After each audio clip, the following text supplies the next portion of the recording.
This evening, we're going to present the Chesapeake Bay Maritime Museum Heritage Award. Founded in 1992, has not been awarded since 2003 to individual or individuals in this case who have made the most significant contributions to the preservation of the bay.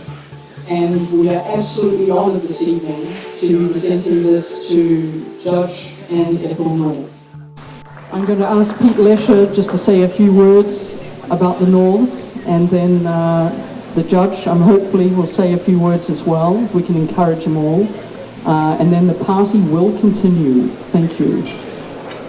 It is a real privilege to be able to present this honor to Ethel and John North, who have together made an immeasurable contribution to the rich heritage of the Chesapeake Bay.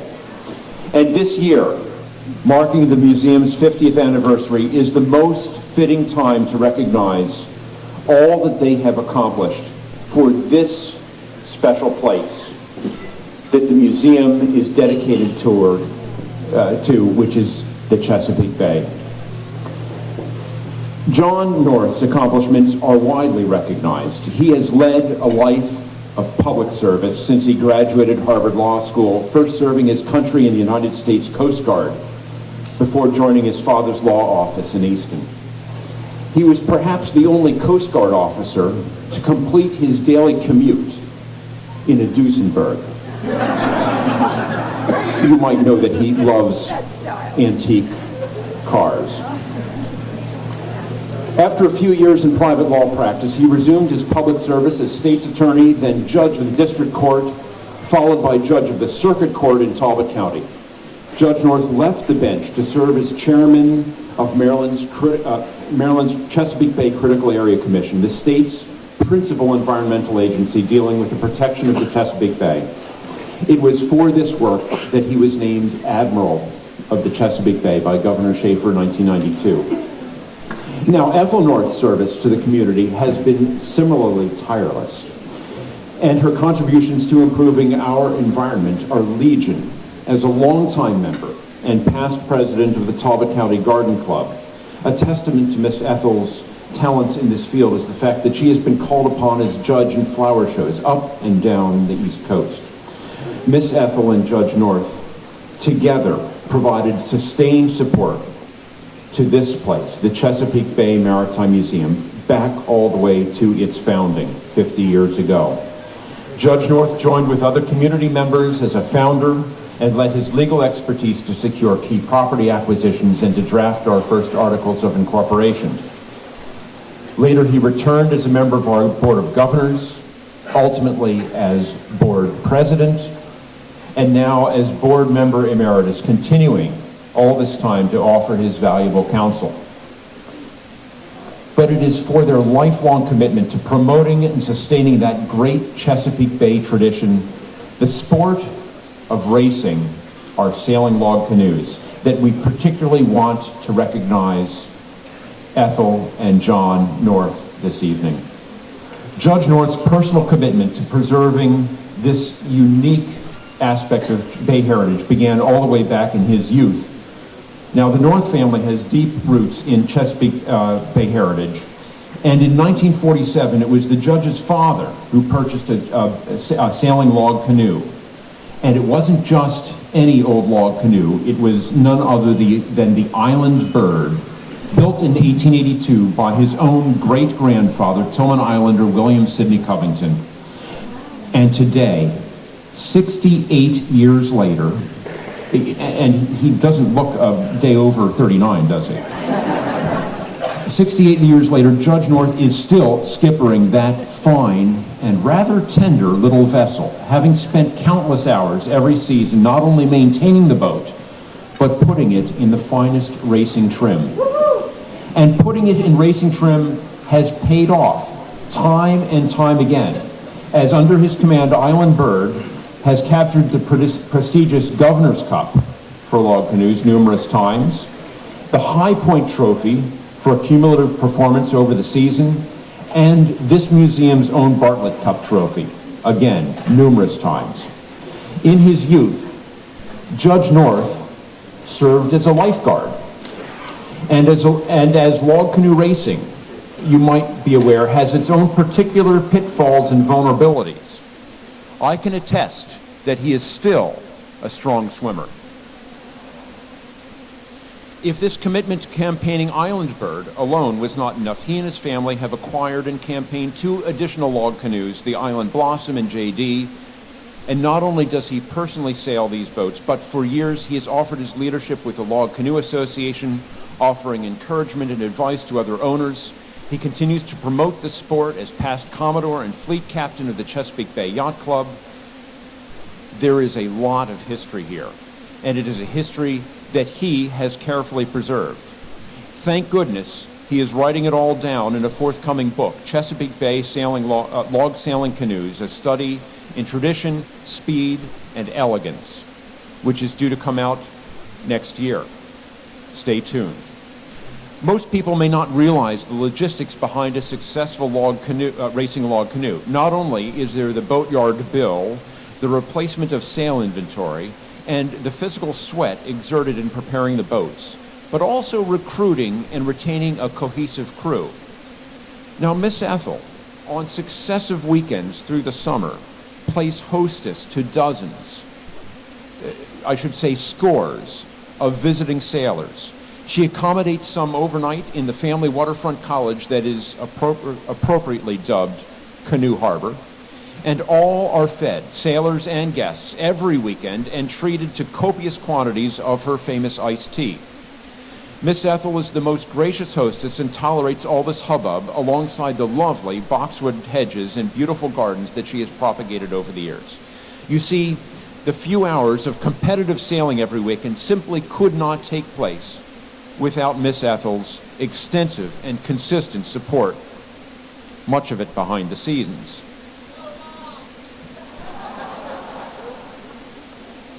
Judge and Miss Ethel have accomplished this together, hand in hand, and so we are honoring them jointly with the highest recognition bestowed by the Chesapeake Bay Maritime Museum, our Heritage Award, and I am so privileged to be able to present it to them. Please join me in thanking them and in congratulating Ethel and John C. North II with the Chesapeake Bay Maritime Museum Heritage Award.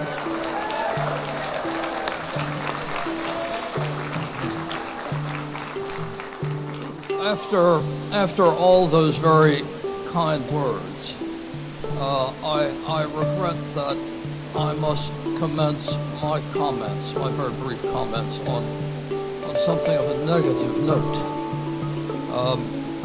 With all that has been said, there was not a solitary mention made of my remarkable resemblance to the young Robert Redford.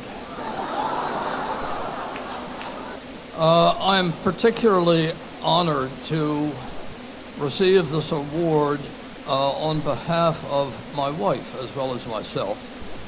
We have been a team a long, long time together, and whatever I may have accomplished in the maritime world or elsewhere has been in very large measure because of her constant support and assistance in all my nefarious activities.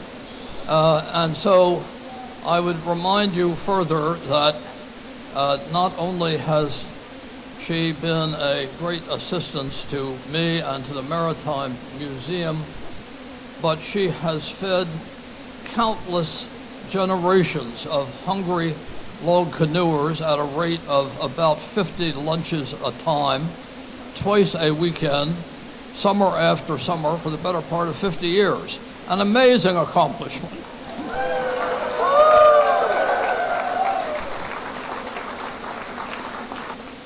I was fortunate to be in the right place at the right time when Gus and Vita Van Lennep got the idea of starting the Maritime Museum. The Van Lenneps were a charming couple from Philadelphia. They became acquainted with the bay intimately by sailing their vintage topsail sloop, Elf, which you may still see around these parts, fully restored and owned by Captain Carrion now. Through their peregrinations up and down the bay, the Van Lenneps became enamored of the area and set up housekeeping in 2 different locations here at Rolls Range and later at Crooked Tension. The museum was principally Vita's idea. It was Vita who gave the name to the museum and who enlisted the aid of countless friends of the Van Lennep family on both sides of the bay to come together and gather enthusiasm and money. And with the help of those many influential friends of hers, the groundwork was laid. There were local friends helpful as well. I would call to note particularly 2 local supporters no longer with us, Alex Spencer of the firm of Higgins and Spencer, and Jennings Quillen, the owner of the Quillen's Mill, producers of Just Right flour. These 2 gentlemen were greatly supportive of the museum. Vita and I interviewed a number of people for the initial CEO of the museum and settled upon a gentleman who was a retired business executive living at the time in Bosman, Jim Holt. Jim proved to be a remarkable person, fully aware of the museum's responsibilities and capable of dealing with many eventualities. One of which was an amusing incident when time came to take down the Colburn and Jewett chimney. There was a giant 100-foot masonry chimney right about where we're standing now. The chimney had developed cracks around the base, and it was obviously in a hazardous condition, and Jim hired a dynamiter to take it down. So the dynamiter came to the scene and put dynamite all around, and we all stood back and held our breath, and the dynamiter pushed the detonator, and a great bang ensued, and a great cloud of dust appeared, and the stack jumped up in the air about 6 feet and came straight back down again. Incident to all of this, of course, was my involvement with the log canoes.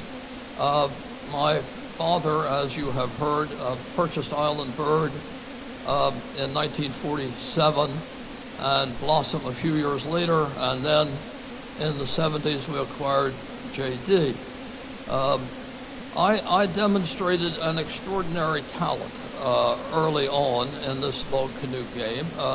There were some records set of which I don't think anyone else has ever come close to duplicating. My expertise was in the area of serial capsizing.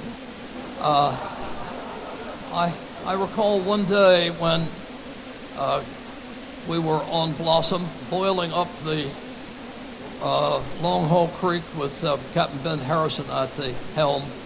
It was a gusty, puffy day, and we were tearing along, and suddenly a tremendous backflaw hit, and Blossom capsized to windward. Not unheard of, but unusual. And shortly after that occurred, another flaw came along and capsized the boat to windward. 2 capsizes in one race, a record that I don't think anybody else can claim. There was another time at Cambridge when we capsized rigging the boat before the race, went out to the first race and capsized, got re-rigged and went into the second race and capsized. 3 capsizes in 2 races, another record. I was with a group of friends a couple of years ago who asked how the book was coming. And I said it was coming very well. It's up to about 85%. And the question was, well, do you expect it to get on the bestseller list? And I said, certainly. And in addition to that, I've had a number of feelers from Hollywood. And since there are biographical aspects to my book, I'm concerned about who might best portray me. I thought that Schwarzenegger would be an ideal person, a virtual identical body match, you know. And then I thought maybe he was getting along in years a bit, and perhaps Brad Pitt would be the right person. Friend John Valiant was in attendance at this time, and he said, Judge, I have just the right man. And I said, and who would that be, John? And he thought a minute, and he said, the right man would be Danny DeVito. And on that note, ladies and gentlemen, thank you very much for your kind attendance, for this wonderful award. God bless us all, and good night.